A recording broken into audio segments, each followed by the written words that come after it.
Liquid, they've got a lot of comfort. They love playing with Slardar. They used to be a team that picked Void, even during some time when he was phasing out and all that. They like the Void AA combo, so they're comfortable with the hero. But I do have to feel a bit anxious for them. I see a very good group up lineup on the side of Nigma when they hit this timing. You know, Mech Darkseer, Pugna's going to be pressuring as well.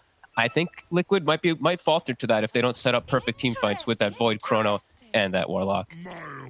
So the last time, I'm not sure if this is entirely accurate, but the last time that Miracle played Pugna was in 2019, February. Okay. See if I can find it. Matchup against Team Singularity. I don't even know what tournament this is. So yeah, it's definitely, it's been a minute. Yeah, some time for sure. And, you know, there is some potential for him getting burst, you know, just like Panel was saying. Tiny, Snapfire, there is a good amount of actual damage that can just delete him. However, if he's in a good position, he's got a lot of different ways to protect himself too. They've got the Darkseer and the Tusk too, so a lot of different ways to guard Miracle. What do you think about Liquid?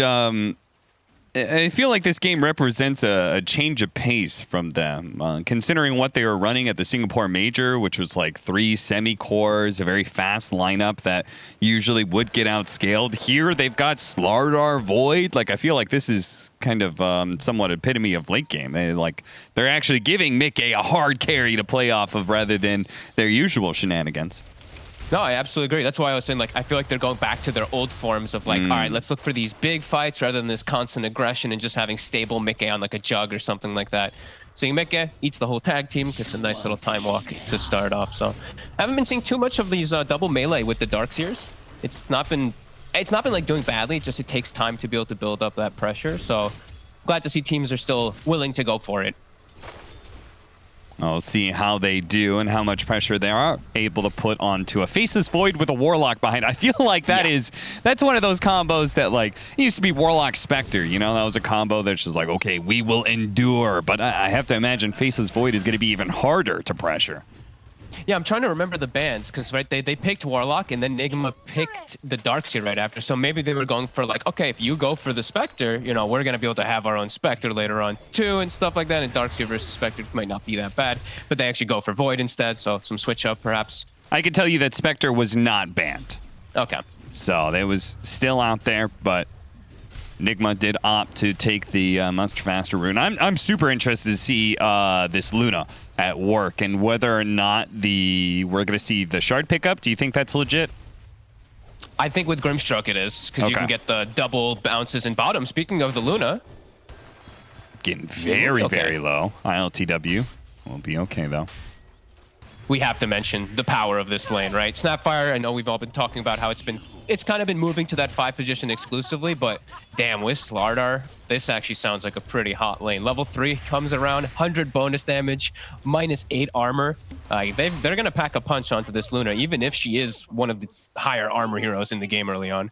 Yeah, it'd be a lot easier if she was a higher ranged hero, right? But the fact that she's got that short range means that at any point in time, she's within cookie hopping distance. And we're seeing that effect already. Like, ILTW's only got 5 last hits right now, and the Slardar's already up to that 10. Taiga and Boxy doing a great job. Very comfortable. As we know, Boxy absolutely loves Slardar, even when it's not meta. He's been playing it. And I'm going to be continuing looking at mid. I think this is where it's going to start getting quite difficult for Koikfa. He's going to have to spend a lot on regen. And this is where Miracle Pugna is able to start applying crazy amounts of pressure, really. And perhaps even stealing the bounty rune if he pushes it in and going to the opposing side.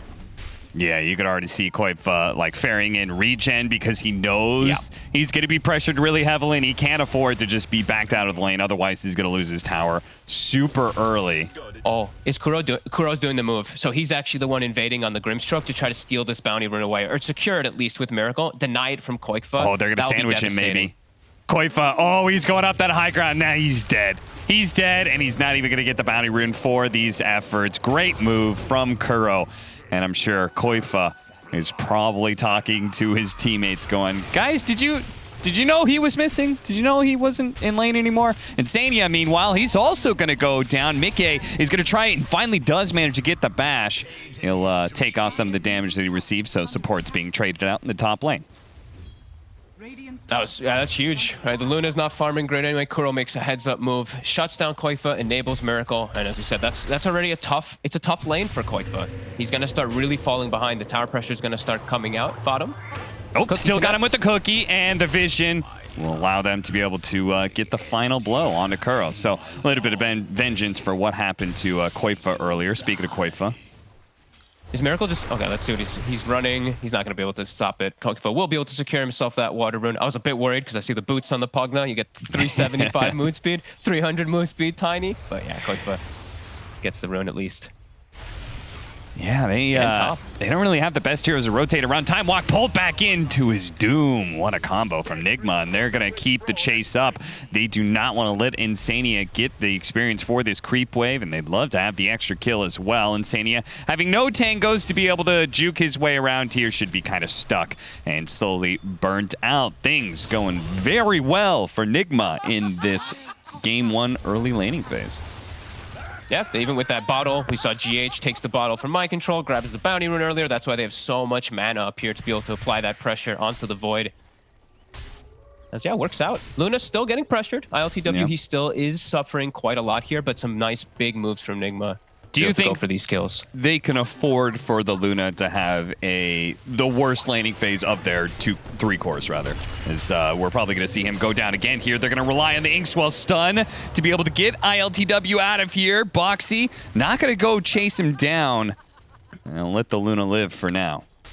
I think they can, just because you can... I see he already put the second point in his Lunar Blessing, which might hurt that he didn't save the point for the Glaives, but he can just go Glaive build, and the team, right, the Nigma lineup, they can fight as 4. They don't need the Luna in all these instances, and they can pick and choose their battles, right? Like Liquid, when they know Chronosphere is up, when they know Snapfire ult is up, when they know Kato Offering up, they're not going to just run into them as 4. They got to, like, you know, just play smartly around that if the Luna's catching up. Yeah, big difference from, say, the Faceless Void, who, you know, maybe top of CS, but he's also being pressured a bit, having that death. This is a hero that, in some ways, needs to have a good laning phase, right? Because you're way back into the game. You don't have that flash farming mechanism. Yeah. You have to, if you want to get back into the game, you have bad laning phase, you have to get good Chronospheres. You have to actually fight to get back in.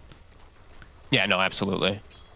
He doesn't. He has excellent. Like they have excellent ways with that Chrono. Absolutely. Just have to be sure they get the right targets inside it. They have to catch Miracle for the most part inside that Chrono, like all game, or he's just gonna turn it quite quickly. Well, we did say I heard the panel talk about the Decrepify, but it's a little different when you've got a huge amount of magic damage you throw inside the Chronosphere, right? Like, yeah. I'm not sure if Decrepify is a good idea when there's a Snapfire on the side. Snowball, that's going to stop Boxy's TP. He thought he was going to be home free with the Lucent Beam used, but ILTW, he's laughing because he knew there was a trap card in play here.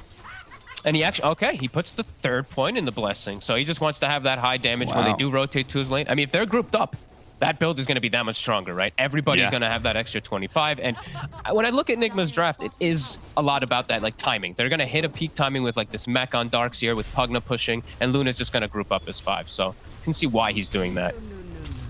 And how do you, as Liquid, break that 5-man? Like, the obvious thing is, like, okay, get a good team fight in. But do you feel like they're going to get to a point where they can't fight? They just have to dodge and split push? They're just gonna have to play really according to these cooldowns. It's like, and it's gonna be really dependent on how Mickey gets the setup, because he really is gonna be the majority of that setup. Since his, I mean, I wanted to say Koifa was struggling. Koifa's actually doing decent. Yeah. But it's gonna be a lot of pressure on Mickey to just land that positioning, just land it on like 2 or 3 heroes.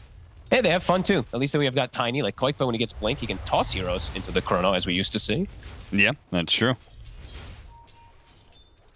5-2, as you said. Koifa doing better than expected, considering he got ganked and killed early on. Same goes with Mickey, who's actually top net worth right now, even though he did die early on.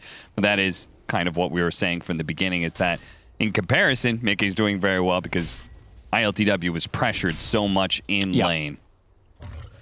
Speaking of this pressure, we see GH as well as Kuroki kind of setting up around mid. Taiga wants to slow down this tower push because mid tower, it's a blaster too. It's a blast and a half from death. Oh, they really gonna go for this? I feel like if you use the Chrono early, that may just be Nigma straight up pushing down your towers with that cooldown up. But let's see, they're gonna try for it, and I feel like you've committed so much. The Time Walk back down. Cookie Hop gets on top of him. Still hoping for a bash here, and he finally does get it, and they won't have to expand the Chronosphere. Meanwhile, bottom lane, Boxy in some trouble here, but oh, nice snowball. Great reaction there from GH as he gets out of the avalanche, but won't be able to get away from the toss of Boxy, and they're going to try and burst him down before he can get anything else off. Nigma are going to have to retreat here and probably going to lose Kuro on their way out. A Chronosphere is going to be used on the mid lane at the same time. Liquid may have a slower lineup here, but they're going to be keeping their fast pace, getting kills in all 3 lanes. Oh, baby. Great moves, great rotations. The whole team swinging over to get mind control actually causes them to be able to swing and catch Miracle in the mid lane. Mickey getting a heads-up move with his Chrono. And that's pre-6 on Taiga. Now he'll have Mortimer kisses for the next fight, too. Some really heads-up moves coming out from Liquid. And Koikfa should now be enabled to get a pretty damn good timing on this Blink Dagger off of that. Yeah, certainly. That being said, it did come at a trade-off, right? The reason Sure. Miracle is so far forward, he's taking that mid tower before 10 minutes. Now he's going to have a lot of options to be able to move around the map and just continue pressuring and getting that extra gold. You know, this tower gold, it does add up quite quickly when you are playing with this type of early centric draft with like Luna, Darkseer, Pugna pushing. Look at some good timings on what looks like it's going to be actually a pipe first on the Darkseer. Okay. You agree with that? The magic damage being the biggest threat in this game right now? Yeah, just because they have Decrep, right? The Decrepify is going to be able to save versus most of those others, and just tanking like the tiny combos. Like if everybody, I'm like clicking around looking at the heroes, like who's got raindrops, who's prepared for those tiny combos. Yeah. All right, well, ILTW will certainly have a lot of space to work with all these early towers being taken. Let's see how well he recovers. And it's just the 1 point in beam. It's just 1-3-3, so now he's got almost the max glaives. They're going to be giving him the majority of the safe farm on his side of the map wall. We see Miracle and Mind Control both try to apply as much pressure as possible, especially now that Chrono's down. But they have to be wary. Koikfa, he's got the blink. It's really early. Yeah, it is, and they've already smoked up Koikfa and Taiga. And Two playmakers in the team. They're going to be able to find Miracle, get on top of him. They're going to make sure to use the Mortimer's Kisses. They want to take absolutely no chance that Miracle can get away. They want to make sure he dies. And Mind Control, too. The ward coverage that they have right now is perfect. He had an Arcane Rune. Mind Control, he knows that he's been totally caught. He just tries to throw down the wall, but that's about as best as he can do here. GH is still looking for a fight because he has the Grimstroke behind him, but I feel like this is a little scary. All right, he will get away. He's just shy. He's like 5 mana short of having the Avalanche as well, too. This Arcane Rune almost getting them 3 kills consecutively. But ward coverage, you know, they see Miracle playing a little bit too far up. They see the Darkseer also isolated. And Boxy, he's living the dream during those moves. He actually just farms Ancients, farms the hard camp, and now he's got a Blink, too. So double Blink Initiators and a Chrono. Liquid have hit quite a good timing here. I actually feel like that's a very underrated and under-talked about skill, is the ability for a 5 position, whatever warder you have, to be able to read where the pressure is going to be able to come in. Okay, we're going to be losing our mid tower. We're going to be losing our top tower. Getting defensive vision down preemptively. And that does allow you to be able to find a kill like Miracle there.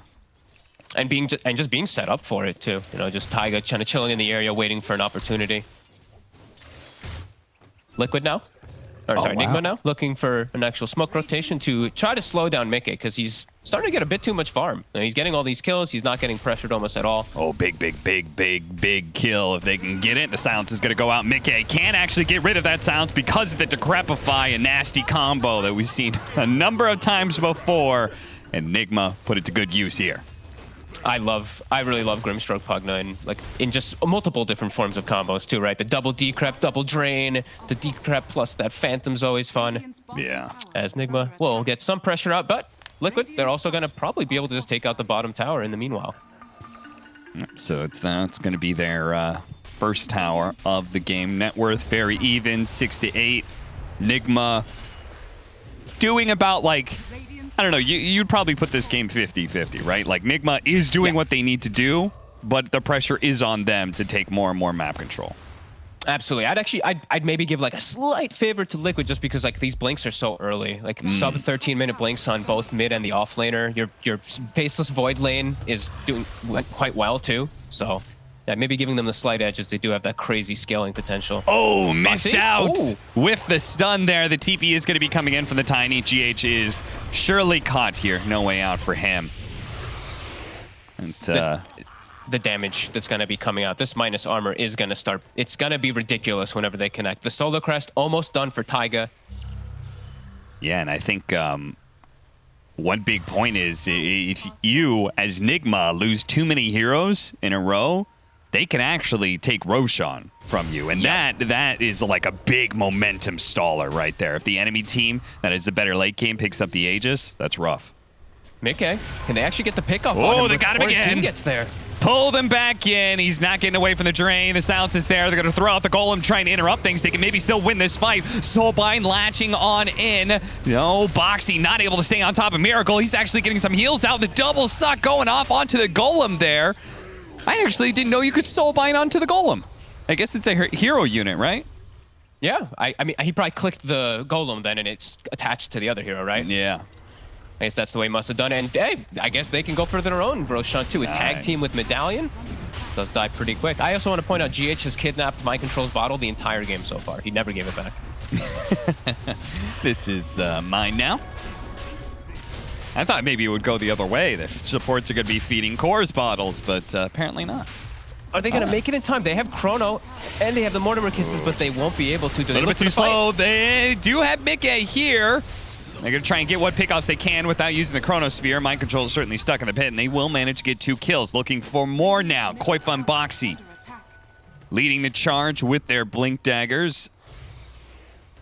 He blinks the right position here. He'd actually find Kuro and Miracle, but he'd be pretty far ahead of his team. So Liquid are going to give up on that for now, and it's actually Nigma are going to try and get aggressive here. They're going to find the pick off on Insania in the back lines here. And Boxy, he's going to take that challenge. Mortimer Kiss is raining in. They're going to be able to bring down Miracle because the Aegis is on ILTW. So they're going to try and leave ILTW for last here. Bash Chronosphere actually going down. They're going to try and deal with the Tusk because, again, they had extra life. The Cookie doesn't do anything, though. It's the Chronosphere. The Inkswell's going to stall off Boxy and Mickey. He's got to get out now. GH going to try and chase him. Boxy. Okay, Taiga. He's doesn't have a TP, so there's no way out. He's just going to suicide into the tier 2. They tried to turn because they got, their Warlock got caught. They tried to go for this big fight, but Nigma, they've got a little bit too much. And ILTW, I believe he just ticks level 13 as that fight's going off when they get the kill. Gets the point in the Eclipse, so he's able to zone them away. Nice heads-up fight still coming out from both sides, but Liquid fighting into this unit. We're seeing that Lunar Blessing coming into play. We're seeing just that whole power of where Nigma is grouped up. Even into these big team fight spells of Liquid, they're somehow able to take it. And it's actually 2 different fights now that like a small little mechanical play may have actually changed some of the fate. The Soulbind there on the previous team fight, and this one that they could have definitely used an additional Cookie stun on ILTW, but sadly, I think he tried to he tried to Cookie while he was in the Chrono, right? Yeah. So the Cookie doesn't work. So yeah, it's unfortunate for sure. He did have Aegis, so it's still they probably get cleaned up anyway. But yeah, small little things.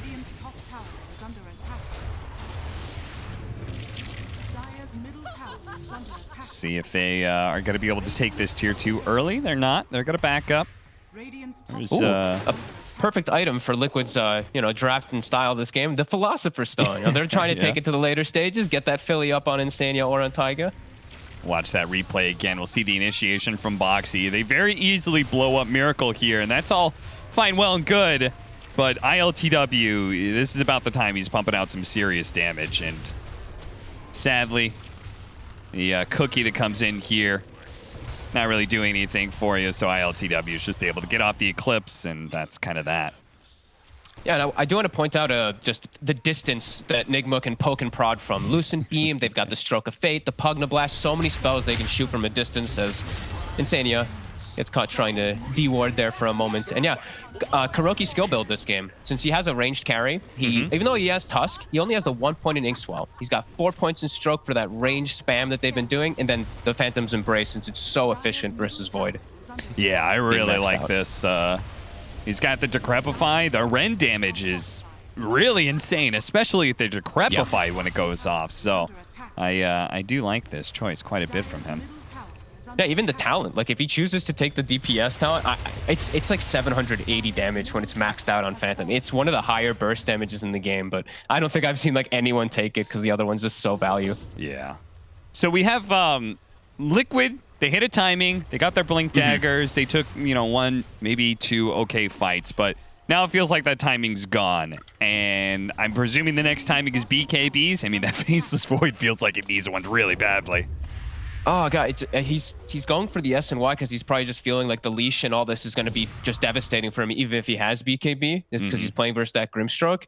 But yeah, it's going to be some tough moments for Liquid, as this is like the peak time. You know, Aegis, you've got your group up with Luna, with Pugna, with Darkseer. Like, these heroes all just, they work so well together. They just have to make sure they're not clumped. The only way Liquid can really take this big fight is a humongous chrono that just lands the whole entire combo. But if they pick a fight where they're not all together, like exactly at the same time, Nigma's just going to like insta-kill one hero and move on to the next very quickly. All right, well, 1 more minute left for that Aegis, and he can take the outpost. Yep. They want, as they've already taken that mid lane. Not that they need it before 20 minutes, of course, but the passive experience is always nice. Watching Sania. Just very easily 100-0'd. Yep. And that actually, I didn't notice, GH got the blink dagger off that kill too. So now, easier forms of initiation for Nigma. Liquid still has a lot of ways to be able to get onto these targets, but now there's a save and an initiation for Nigma that's going to make it quite a lot harder. Tried to vacuum him back in. Nigma, it's kind of that awkward position where you almost want to go high ground just to try and force people back, but it's also inherently very dangerous to even approach that area. So they're not going to go high ground. Liquid are going to be allowed to maintain their current positioning, which is cores, farming up side lanes, and generally trying to stay off map. I think going high ground whenever you're versus Tiny is always quite scary. You get like one toss back, you have to make the decision. Do we help him or do we ditch him? Look at this triangle vision. They had vision on their own triangle. Again, a great warding technique of just like knowing if they're going to be pressuring their side of the map, they have to play side lanes and they have to try and farm somewhere else. So let's get some really nice defensive vision to be able to spot that. Unfortunately, it doesn't actually scale out on a kill here, but Mickey is going to be forced out of that position, rooted away to his side. Taiga, nice deny there on the DD with a little shredder. Aegis does get reclaimed. Nigma does sweep them out of their triangle. So now Mickey has to farm in a more defensive position. And Nigma now can probably look to just like claim areas around their wards, just keep protecting their wards and just playing around those well. We do see Liquid just kind of playing in the dark. They only have, what, that one ward down on the bottom right side, and I think the one in the river, which is soon expiring. So map is not the safest for them. So I just did my own little in-person replay, and I watched Kuro, and he did actually click Soulbind on Boxy earlier, and it just automatically latched onto the golem. So that's really cool. I did not know that one. Yeah, because like there's a lot of times in where I've seen people like you click it on a hero and then you click it on an illusion and it latches to the hero. But I guess with the golem, it's just a full hero unit. That's really cool. Yeah, that is pretty interesting. 5-man smoke up from Liquid. No Aegis on ILTW. They get the right Chronosphere here. Maybe they can change.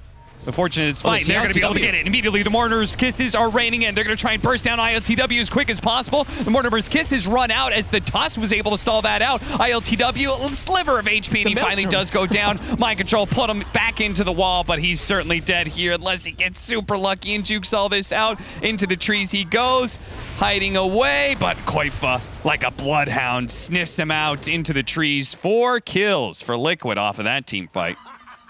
Nigma caught with their pants down, not fully ready with that positioning there. They lose the Luna very early on. The Grimstroke gets pocked by Koifa. Just a perfect wraparound. Liquid reading this scenario perfectly. That one ward that they had in the river actually kind of caused all that because they saw Nigma swimming up and getting that setup there, so they're able to get the wraparound. Now, though, they did expend like everything. So now it's going to be up to Nigma to punish that themselves. And they're going to smoke immediately. How far do you push this? Like, if you don't find the team fight, do you try and poke at a high ground, or what do you do? They're going to find Taiga with the smoke. Not a core kill, so it's okay.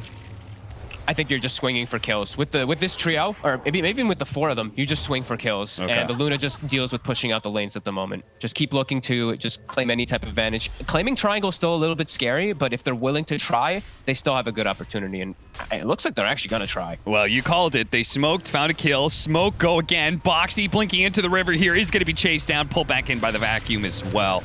So 1 pick off becomes 2. Nigma keeping up the pace here.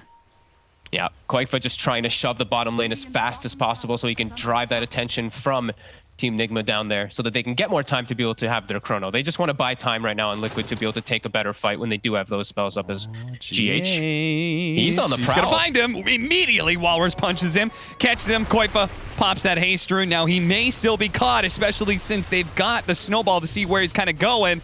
Shards, can they block him in? Oh, barely misses out on that one. Koifa, I believe he's going to be away, home free. Blinks, TP's out. Very nicely done by him. So it does create a little space. Great space, but look, again, another smoke from Team Nigma. Like, they're just like, guys, Chrono and Chaotic Offering down. Let's go, go, go. Did they save all of their, like, how many times do you have 3 smokes available? I feel like they almost saved them intentionally for when these abilities were going to be on cooldown, as they're going to find Taiga once again. Okay. Rosh in about a minute as well, so Liquid will have all their ults are going to be up for that Rosh fight, but Nigma have effectively punished it. How many kills did they actually get there? That 3? They got 3. They got 2 on Taiga, 1 on Boxy. They missed out on the Koifa kill, obviously, so pretty good for them. Yeah, not bad.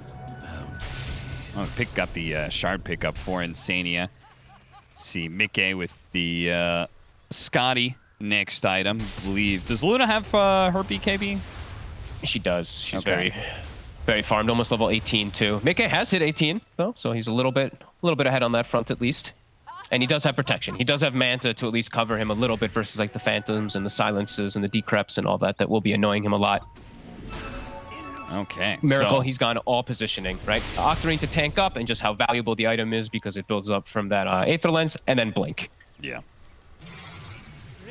And he's even going to go back for a Glimmer Cape. We saw there the difference in the goal that they're getting from these bounty runes. Nigma, they're up by 5k. Half of that is purely coming from the fact that they have gotten a lot more bounty runes than Liquid, obviously from all that map control they've got.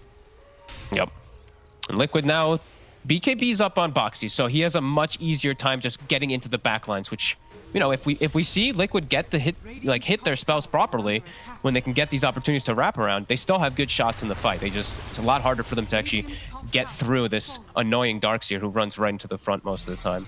Yeah, mind control is currently trying to do that exact job, just kind of like running interference, being on the front. Liquid, they're going to try and sneak on by here. They know they're coming, though. They're immediately going to get a stun off. Mickey's going to be silenced here. Mickey in a bit of trouble. He's going to pop the Manta, and it goes back for mind control while Boxy ended up going in. GH is trying to finish off Taiga here, but the heal is going to prevent that, as he's going to be left on the river side of things, while Boxy, he's been creating a ton of space there. Everybody else was pushed away from this engagement. Even the buyback coming in from mind control, because they know they really cannot afford to give up this Roshan. Mickey just puts his body out there. He's like, all right, my control wants to be a tanky boy. I'm way tankier as this boy. 2,800 HP. He's also got the Nether Shawl. He runs in, gives so much information for his team, and they don't have to use any ults. So now for this next fight, they have that, and they know my control does not have buyback. So if they catch this Darkseer, that will break most of the team fight that's coming out from Nigma, because he is so crucial to Nigma's team fight. Yeah, pretty good play by Mickey, as you said, both of the positioning, and he seems to be holding on to the Chronosphere a lot. He is just not expending that very easily. I think the only time he's really been using it, right, was the Miracle Kill mid and then ILTW, those other times. He's got his target priority for sure. It's Liquid. If they can catch him, Perhaps before he pops BKB, Mickey's going to be initiated on first. Snowball's chain stun pretty heavily. The Mortimer's Kiss is raining in, and he didn't get off the BKB. A hefty amount of damage coming in, but it's actually only about half HP. ILTW will turn now with the Eclipse. They've got to be able to get away from this. Magic damage is raining in. Taiga may be left for dead, but Mickey's going to be okay for now. Now they go back in. Boxy with the BKB, salting the back line. They want Miracle, and they want him bad, but they Decrepify stalling things out. He is allowed to life drain, so they're going to go for ILTW instead. Koifa tossing Miracle up in the air. He says enough of that, but Miracle's actually still alive. Essence Ring, another round of Decrepify. He's trying to do it for as long as he can, but ultimately he's got no more backup left. He stays alive admirably for a very long time there, but Liquid, they easily trounce the rest of Nigma in that team fight. And now, because they have Slaughter, they actually lost nobody in this fight. They can go straight for Roche. And actually, before doing that, they're actually going to hunt for Mind Control. Oh yeah, they found him. Koifa. That was, I guess that lane ward right there on the left must have spotted Mind Control. So now they're going to be able to get, man, second Roshan is such a huge objective now that you also get the shard on top of that. Yeah, now, like with the way that their heroes all work, like they scale quite hard, and Nigma's gonna start having a lot of problems now going forward. That last fight kind of set everything for them. They even, the Chrono lands, the Snapfire Kisses land. Luna's still alive, but Liquid's able to reset, and then they have another round of big ultimates. The Chaotic Offering coming in, and Koifa the whole time, he sat on Miracle. He kept controlling him over and over again, and just like toss Avalanche, reset, come back, toss Avalanche, reset. It didn't let Miracle really do much in the fights at all. Do you agree with this choice? Them giving the shard to Mickey, so now he has the reverse time walk? Sure. We saw that yesterday too.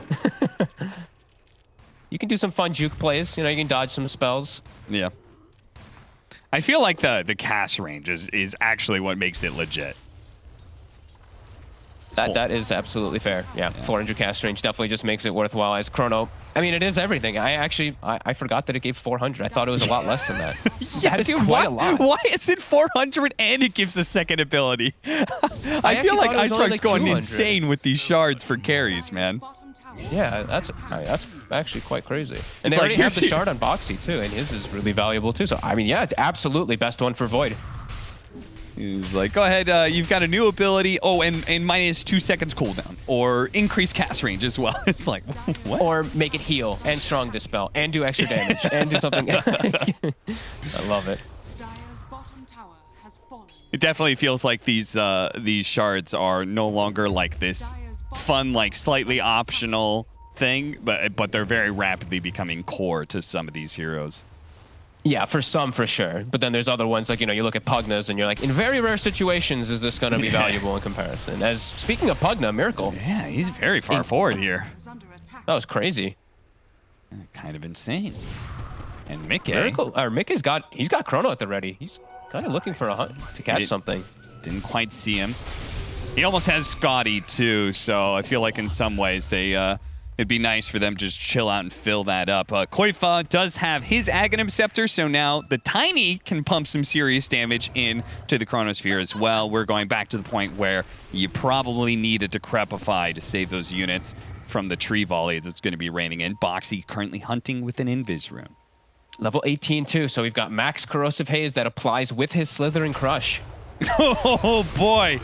That wasn't even a bash hit. That was just a regular one. That was like a third of his hit HP. Oh no. That was a quiver hit, right? So the quiver was okay. Oh, big that makes added sense. element. But I was like, looking, I was like, wait, what? I was like, that wasn't a bash. That damage was insane. Oh, man. And Mika, he finds himself a Mindbreaker, but he's still keeping the other shot. They found ILTW. He's going to be forced to pop his BKB, but they've got a Solar Crest on Boxy, so he is swinging really fast. They're going to drop the Golem here for Boxy to try and get one more hit in to get that bash. ILTW away into the trees. There is an escape point out of this area, and he will manage to use that to barely get back to the base until no. Mickey's here with the Chronosphere. Oh, another Glimmer Cape, and they're actually getting the Life Drain as well. Uh-oh, Liquid. This is going to be a little difficult until ILTW. Is he finally finished off? He is. The magic damage is there. Grimstroke's going to be swallowed up by the Boxy and Mickey combo here. Miracle and GH are left to try and hold the base by themselves. And Liquid's like, wait, we can't hit tier 3s. Oh yeah, tier 2s are still up. Oops, we're fighting. Great chase forward. Liquid really catching their stride this game, and pretty much all the team fights that they chose to take have been like just quite successful, except for the one around the the Aegis point where they jumped the Luna initially. But besides that, perfect connections pretty much from everybody. And Koikfa having a really solid performance on the Tiny after a bit of a tough start in the lane. And ILTW, kind of a rough game for him, mostly because Liquid is doing a good job hunting him down. Yeah, they're always getting on the targets that they need to. They're always jumping onto these backline targets, and these double blinks and the Chronosphere and just that big coverage of Chaotic offering, it's enough for them. Oh. I'm beginning to think, Fog, that Faceless Void, I mean, the way OG used it with amplifying him up with all that attack speed, now we're seeing Liquid amplified via Corrosive Haze. Like, it really seems like Faceless Void as just a right-clicking hero is really top tier right now. Yeah, he's just back. You just have to be very cautious. And I think that's the biggest thing that I noticed from Liquid in the early game was just like holding the chrono, right? Like you have to wait for the right opportunity, the perfect opportunity. Getting a single kill in this type of game, it's not going to work because you're playing versus such heavy group up. You need to wait for the perfect opportunities. And they really have done that. Like Nigma has just been constantly on the prowl, constantly on the hunt with these smokes, trying to punish and split up Liquid when they don't have cooldowns. But Liquid, for the most part, they've been cool as a cucumber, waiting for this to come back up. 40 seconds till chrono. They're in their base. Look how safe they are. Sitting around their tier 4s, Insania using chat wheel lines. Like, he's like, guys, we know you're 5-man smoking. We can smell a desperation get out of our base smoke. And we'll see if Liquid, in turn, are going to do something similar here. And who's going to end up winning out on the initiation fight? Because it feels like that's the biggest thing, right? It's like whoever gets the right kind of initiation here, and it's mostly been Liquid. Jump straight up, see something, gets a little vision, backs away. Now ILTW outside of position here, already down to half health. They're going to use the shards to block the entrance off. Miracle will use his Blink Dagger. Time dilation on cooldown now. He's still going to go for it, though. The Chronosphere opportunity is here. Immediately gets stunned, actually pushed away by Miracle as well. We're on the crown. ILTW going to be targeted here with the Corrosive Haze on him. He's popped BKB. He has a Butterfly, but he is being shredded by this right-click damage. He can't even get off an Eclipse. He's just done for it. He doesn't have buyback either. Nigma.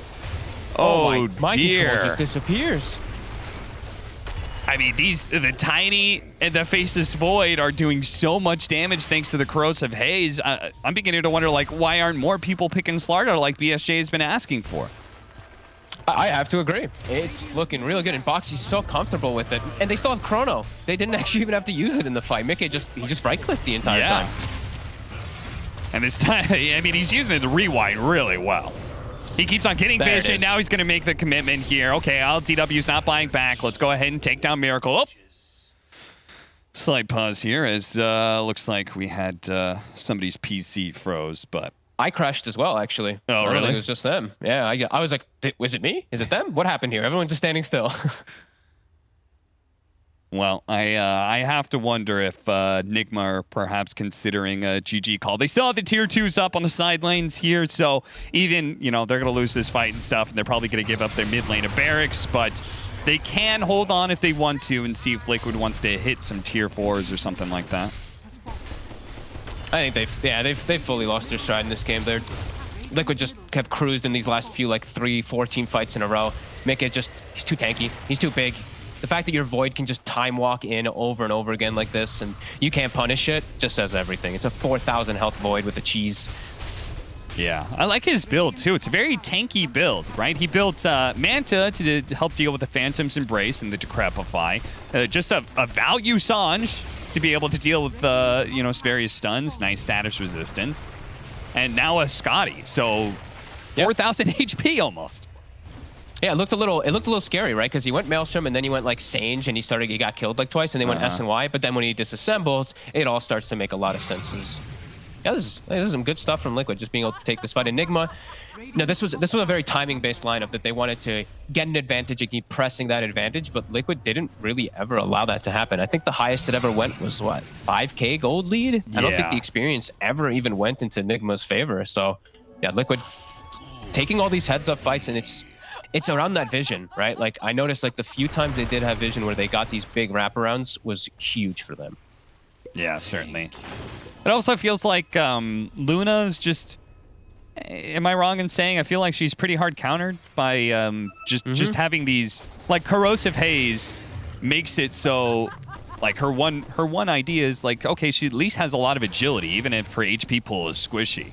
But then, like, that all gets taken away, so she's being shredded by physical damage. Yeah, still feels like the same... the same problems that Luna's always had, at least from what I'm seeing in this game, right? You're just... You're kind of fragile. You're this carry hero that if you get collapsed on, which it's gonna happen, you're gonna get collapsed on, especially from this draft, you kind of still just die. You have to be playing at such a far advantage, it feels like, with Luna. And I don't even know if he was actually ahead of Void almost at all this game, right? He was actually like neck and neck. Mickey kept up with him in farm. Yeah, it helped that Mickey was able to exit the laning phase top net worth. And then he didn't really get picked off a whole lot. Okay, Telescope, Spell Prism. Those are two different nice items for Miracle. Yeah, not bad. Everyone's on their toes with Mickey around, man. He keeps on jumping in. And they're like, oh, is this the time? Is he going to go for the Chronosphere? He's got it up now. It's finally off cooldown.